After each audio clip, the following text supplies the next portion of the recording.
Hey everybody, I'm Debbie and I'm an alcoholic. My sobriety date is June 19th, 1988. My home group is in Wilmington, North Carolina. It's the Midtown group. We meet on Mondays and Thursdays. Mondays we have an open speaker meeting. What? Okay.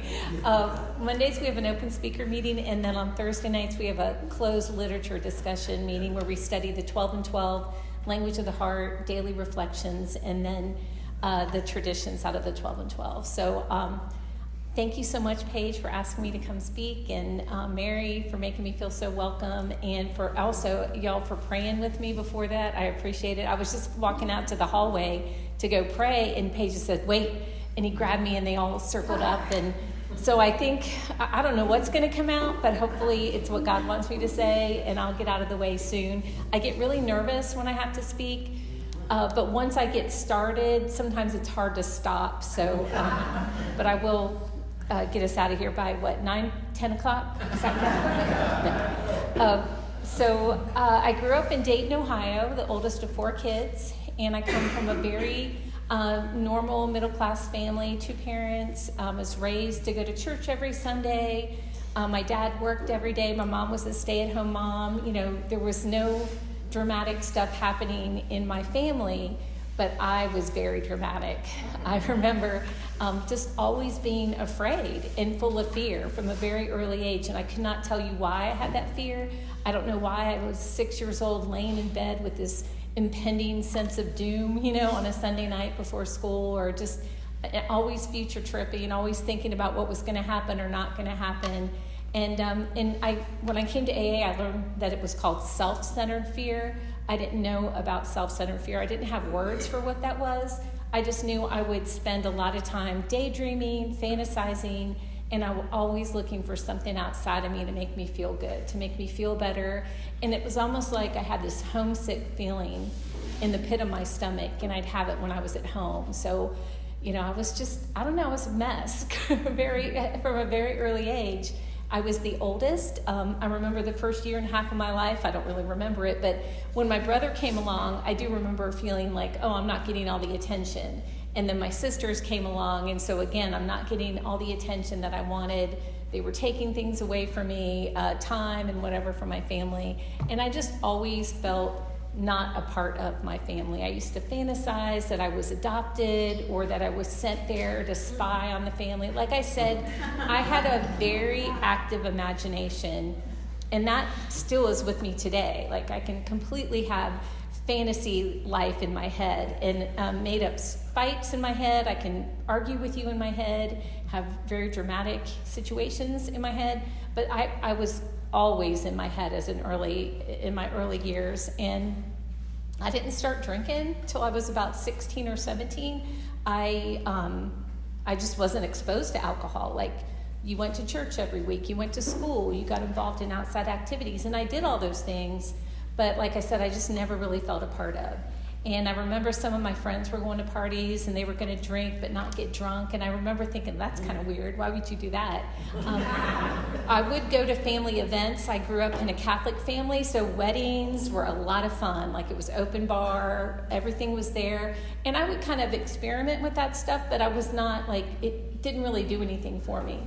But the first time I went to a party with a group of friends, I just remember feeling like the lights had turned on. Like, I heard one speaker talk about feeling like how Christopher Columbus discovered America. Like, that's how it felt when I discovered alcohol. And it was that couple of drinks that when they got into my body, it was like, you were pretty, I was funny, I knew how to speak to people, I knew how, like, all the promises that they talk about in the big book, those all came true for me that night.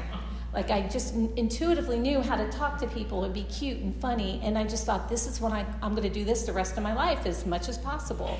And no, I did not become a daily drinker the summer of my junior year in high school, but from that point on, and I only drank for 8 years. It says in the big book that women sometimes go down a lot faster than men, and that was true in my situation because I was a blackout drinker from the very beginning. I didn't have a period of successful drinking or controlled drinking.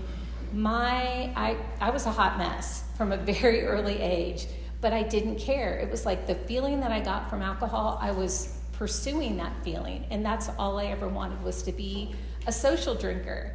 But nothing about my drinking was social. I was very antisocial. I was inappropriate when I drank. I did things that weren't part of my moral code, if I had a moral code. And I kind of did, being raised Catholic, you have these rules that you want to, and I'm not saying anything negative against the Catholic Church. I did that for a long time, and that's not what makes me an alcoholic.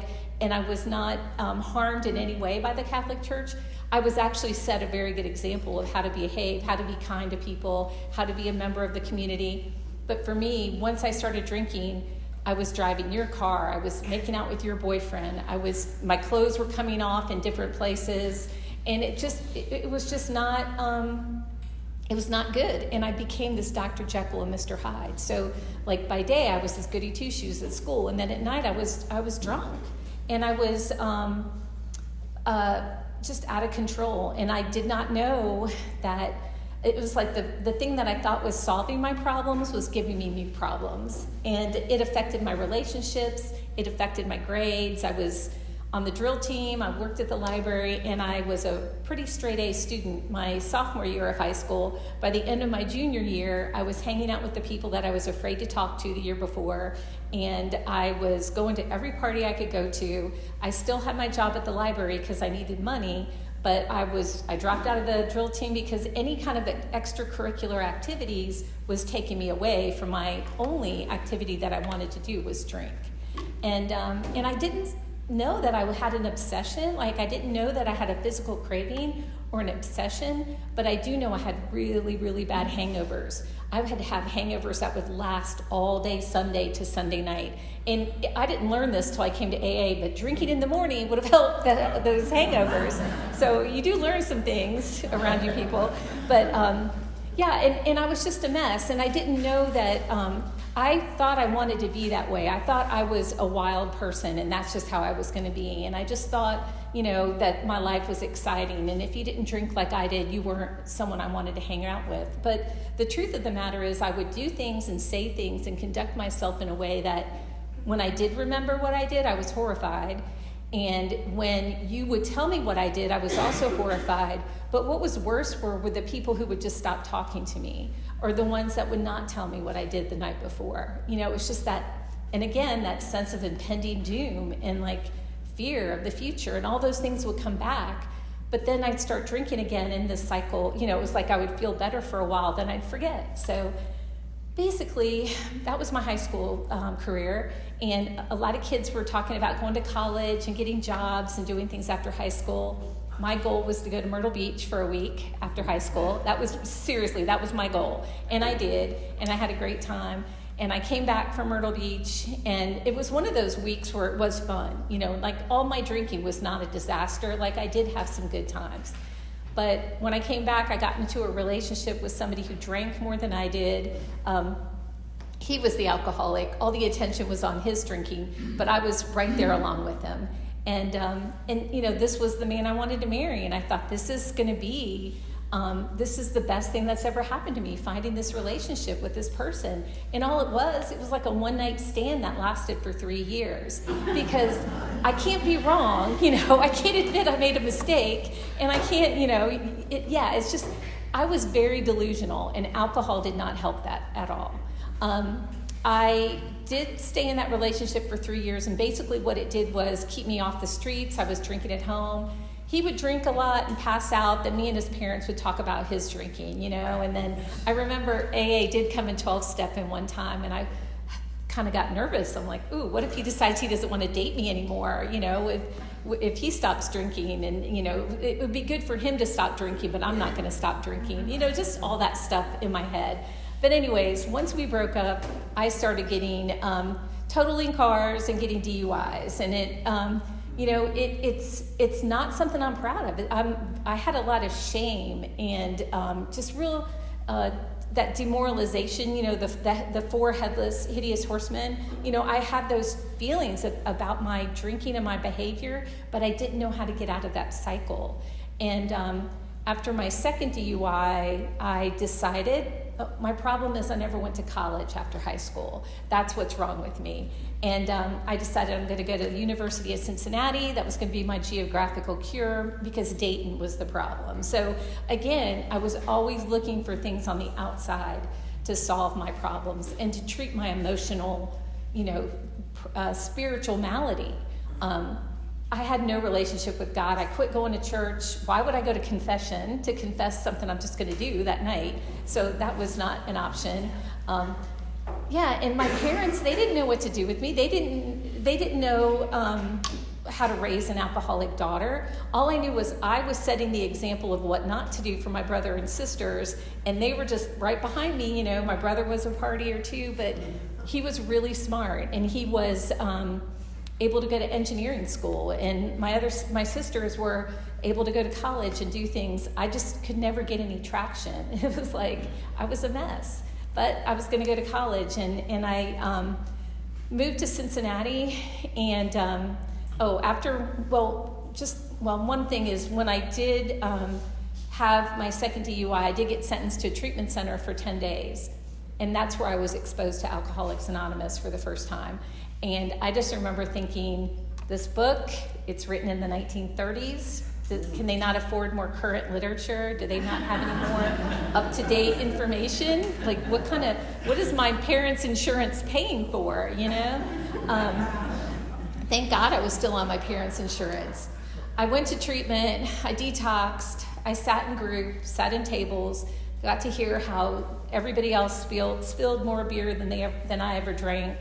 I was too young to be an alcoholic. Love to hear that. Yeah, tell me more. I'm not like you people.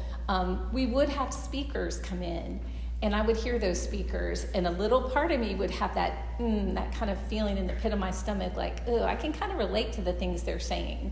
I could totally relate to the fear, but my thing was my case was different. I just had to get my outsides together, and then everything would be okay. Then I'd be able to drink without consequences, because that's really what I wanted. I wanted to be able to have a few drinks, never one or two. I would have 2 in the shower when I was getting ready to go out. No. That's what I would sneak out of my dad's cooler. My dad, he would drink. I think he purposely bought the worst beer possible, hoping I wouldn't steal his beer. Red, white, and blue, Budweiser, Stroh's. Like, I didn't care what it was. If it was free, I would drink it. But I drank so much of my dad's alcohol, and it was just not even funny. But my dad, he could drink and go to work. He could drink and go to church. He could drink at a wedding and not have to miss a whole week of work, afterwards. Like, I don't think he was an alcoholic. But back to AA, so they wanted us to go to meetings when we got out of treatment, and me and my best friend, we were going to work out and be good before we went to school. She was my best enabler, and she was going to go to college with me, and I went to aftercare. I didn't drink for 5 months, got a medallion, and I was out with my friends, and the thought crossed my mind, a beer would make this so much more fun, because I was still going to the bars. I was still hanging around the same people. I even went to Daytona Beach. Now, I do not recommend this. Clearly, I didn't have a program. I didn't have a sponsor. But I went to Daytona Beach, and I didn't drink, and I actually had fun. But my insides were starting to feel like they were on the outside of my body. Like, I just had this feeling, and this aching, gnawing feeling was coming back. And the thought, I'm going to have to feel like this for the rest of my life. And I didn't know how I could do it. I had no defense against that drink. I thought the steps that they read at the beginning of the meeting were just that. It was just read at the beginning. I had no idea that people actually work the steps. I didn't know that those were designed for living.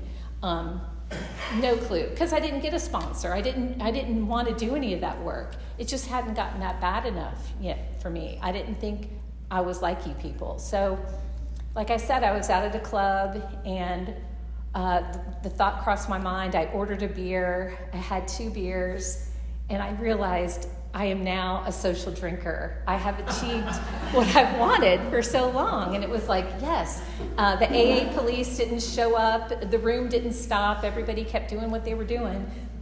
And the next day I was in a wedding, and of course I was drinking along with everybody else. And I went into a blackout, and I came out of the blackout, and I'm on the dance floor, and I have a very loud voice. I project easily, and I came out of the I don't know if you ever came out of a blackout and you were doing things, or I used to come out of a blackout, I'd be reading some guy's palm like I was a fortune teller or something. I was like, that's a pretty good idea. And just random places. And I came out of the blackout and I was telling him, the groom, if it doesn't work out, give me a call. And I don't know, maybe the music was loud, people didn't really hear, I don't know, because then I went into another blackout, came out, we were decorating the going away car, and then, just the next day I was really hungover, and it was as if I'd never had those 5 months of not drinking. It was as if I'd never had to sit at the police station and have my parents pick me up for a DUI. Like, none of that stuff came to my mind. I honestly don't know if you can even scare an alcoholic. It's like we live through trauma and all kinds of crazy things all the time. It's just another day for us. And I think I was so used to that up and down and that excitement and that drama, I didn't know how to live with serenity or peace or just being a member of a community. I didn't know how to do it. And I needed that alcohol to fuel me, to give me courage, and to make me feel whole. And like I said, I started drinking again. My brother and sisters knew that I drank. My parents didn't know. But I went down to Cincinnati, started going to school. But of course, wherever we go, we take us with us. And so I eventually found people that drank like I did. By spring semester, I was living like a vampire. I would sleep during the day and come out at night. I was the one partying at the bar when everybody else was studying for midterms or finals. And, I was a mess. And I just remember thinking, wow, school hadn't changed me. I hadn't met Mr. Right. I hadn't, going to college was not the answer. And funny enough, I was going to go to law school. That's what I had decided because my experience with the courts and my Friday night study of watching LA Law on TV, I hated to study. I was not a good student. I did not like to study, at least when I was drinking. And so I remember being out at a club and a comedian was talking about being a communications major. And I decided to change my major because I was out drunk, heard a comedian say that, and I thought that's a good idea. So that's how I decided to become a communications major, by my drunk activities. So I changed my major, but anyway, before I could finish after my first year of college, I was getting like a 1.9 grade point average. I went home for Father's Day weekend, and I was drinking and driving, and I got picked up for my third DUI. And I had to call my dad on Father's Day morning to come pick up his eldest daughter and pick me up from the police station because I had been arrested.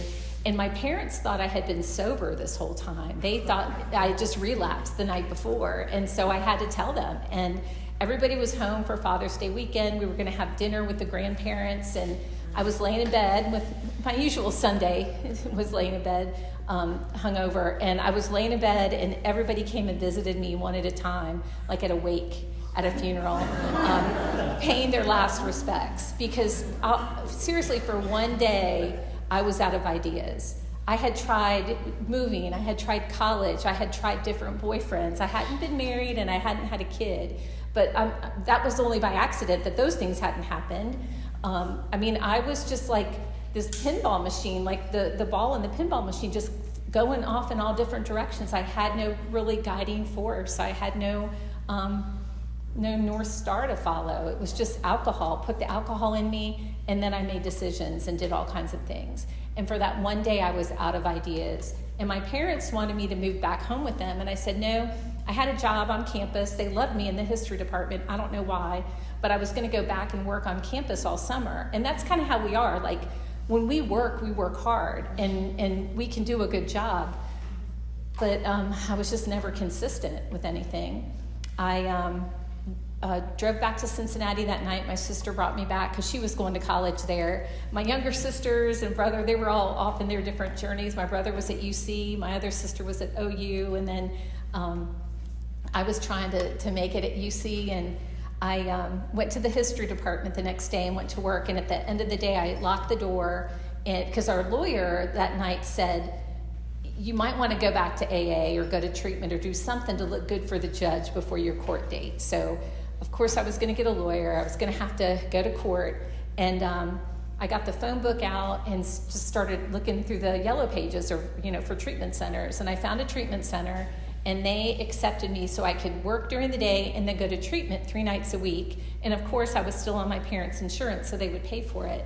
And I just started going to treatment. But the thing is, you can't stay in treatment the rest of your life.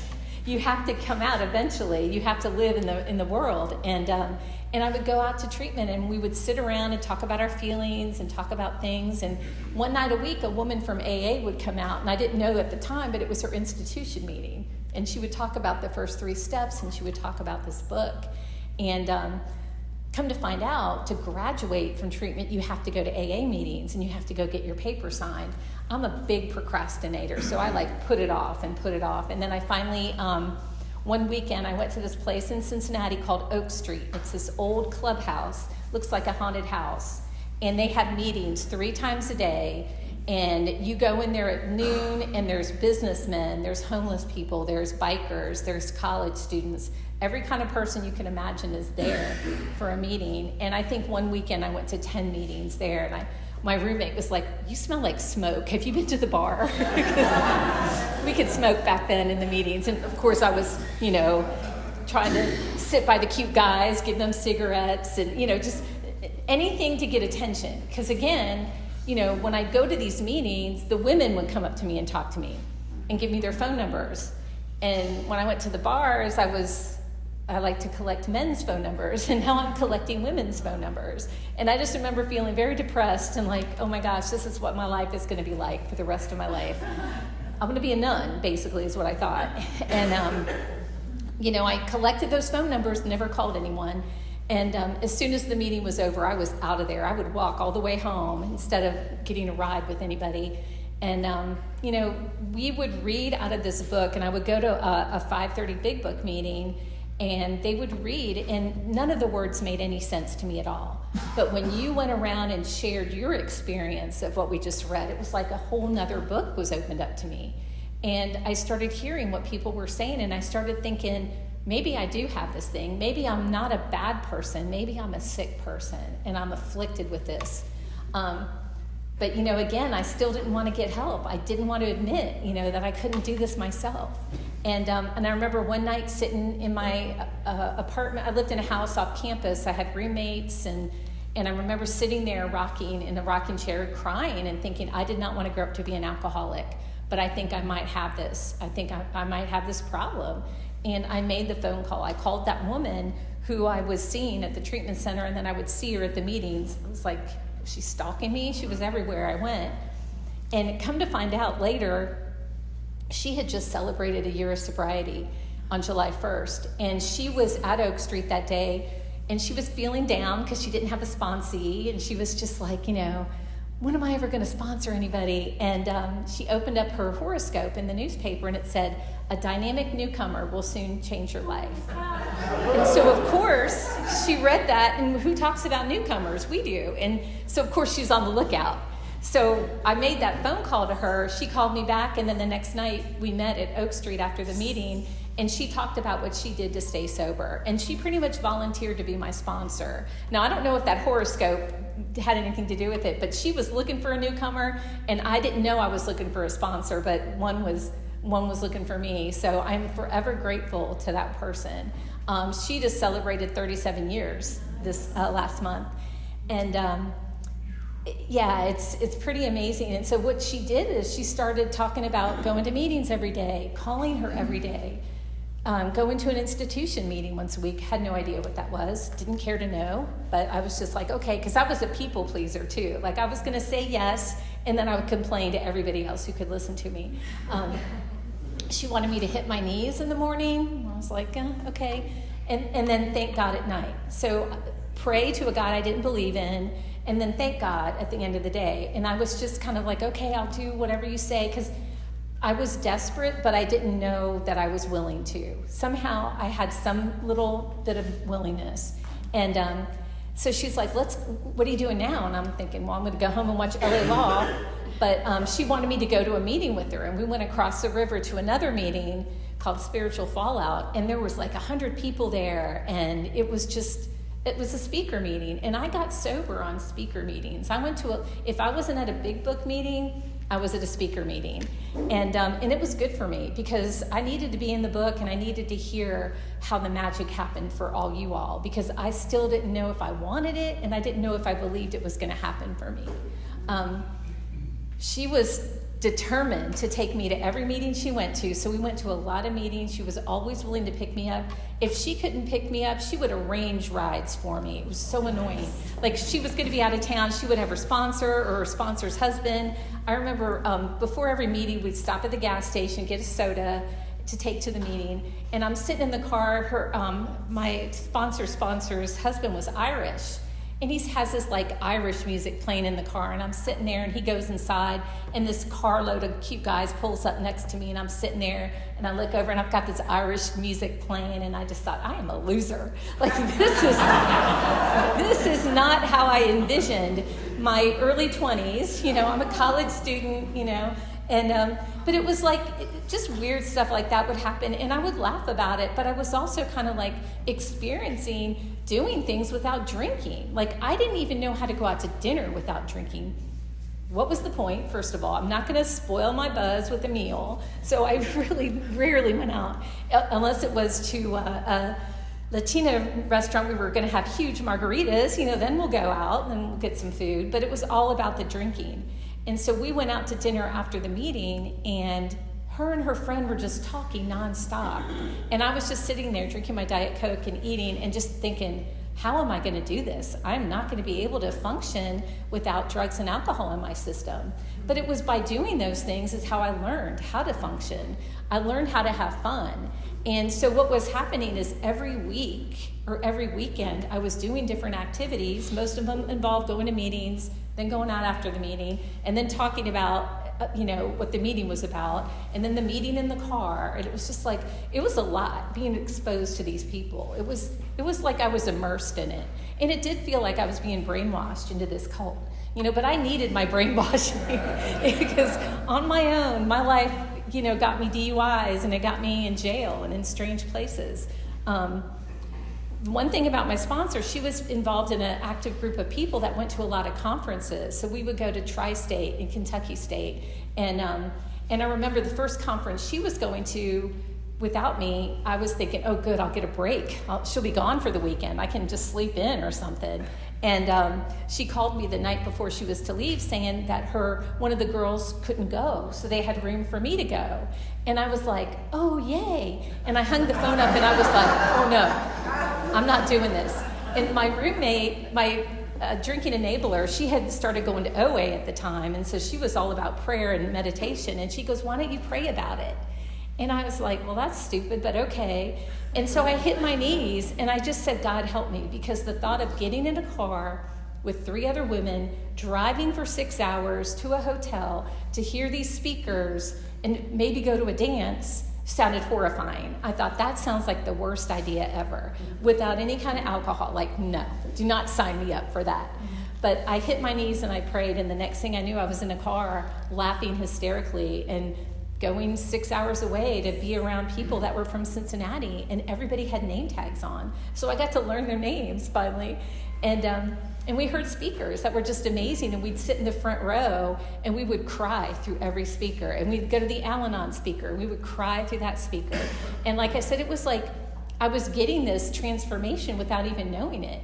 And by believing that my sponsor believed and the people around her that their lives were better as a result of doing these steps, I didn't, really, how could I not believe? And so I acted as if a lot of times, and I just did the footwork. And my sponsor didn't care how I felt. She didn't care about my feelings. She cared about what I was doing. Another big part of her life was going to corrections. She had a weekly jail meeting. It was some kind of prison in Wilmington or Cincinnati for multiple DUI offenders. and it was called Turning Point. And somehow you could bring speakers in, so they didn't need to be signed off or anything. And so I would go to that meeting with her, and there were men who had 18, 20, 25 DUIs. And I would sit there and I start counting, and then I think, oh, I'm a multiple DUI offender. And oh, wait, I should have had that many. I only got caught 3 times. Well, really, thanks to my lawyer, 2.5 or 2 and reduced, something like that. But I'm getting my timing mixed up because I did have to go to court. I don't think I was going to the prison meeting before my court date, but when I did go to my court date, by that time, I realized I'd started the first 3 steps. I had gone to enough meetings, and I really believed, I had broken the law. If I need to go to jail or prison, I'll do it, whatever. And for whatever reason, it was the early 80s or the late 80s. We didn't have Mad Mothers. We didn't have all the rules we have now.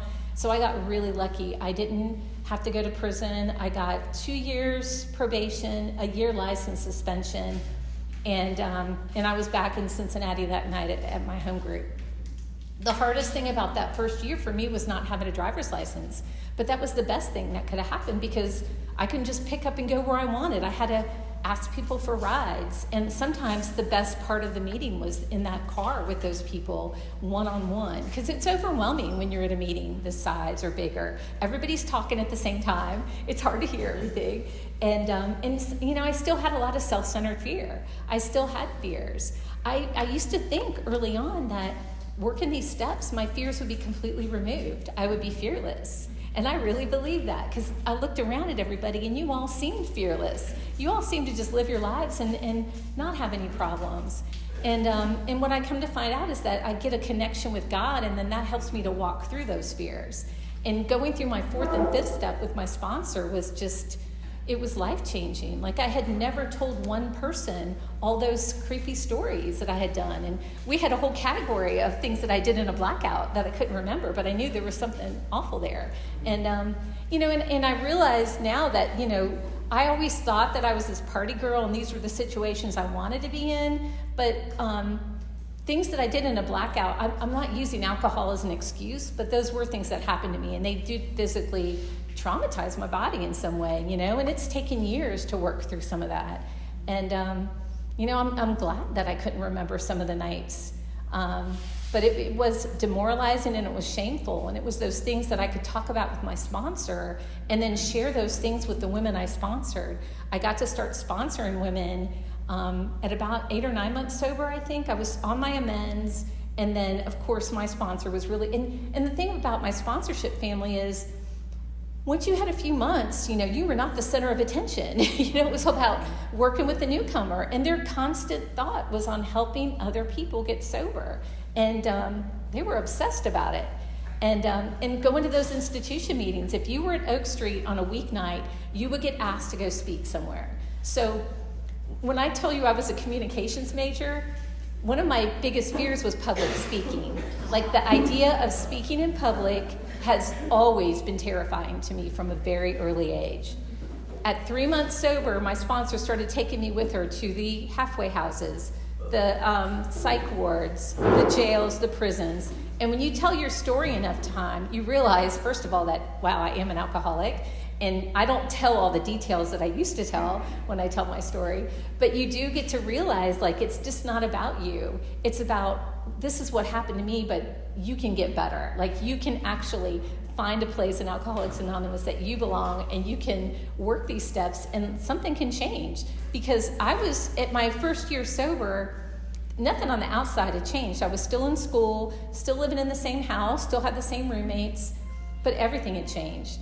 And it was an inside job. And it was one of those things where I could look people in the eye, and I had never been able to do that before. Alcohol gave me the courage to look people in the eye, but I didn't just have that on my own. I couldn't tell you what my concept of a higher power was.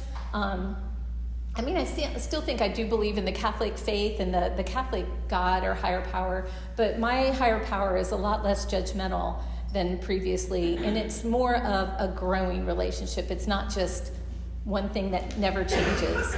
And there's been times when I haven't felt connected to God, and it's hard to get through all the things that have happened because I usually stay drunk for too long. Clearly I did tonight. Sorry. But I worked through those steps with that sponsor, and I started taking women through the steps. And when you sit there and you hear somebody's fifth step, you realize just how much we're all so much alike. We all have the same fears. We all do the same messed up things when we're drinking. And even in sobriety, I've made a lot of mistakes sober that I'm not proud of. But it's with the guidance of a sponsor and having that accountability that we can, get through anything that happens. I got married in sobriety. I never thought that would happen.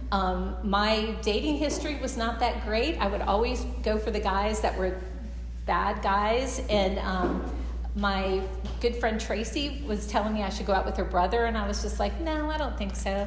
Because it's like that, if I don't see you across the room and have that instant chemistry, then no, and I think they talk about that in the 12 and 12, Boy Meets Girl on AA campus. That's how I knew if I liked a guy, like that look across the room. But we went out on a date and we got to be friends and we actually dated, which I come to find out dating means no sex. I never knew that.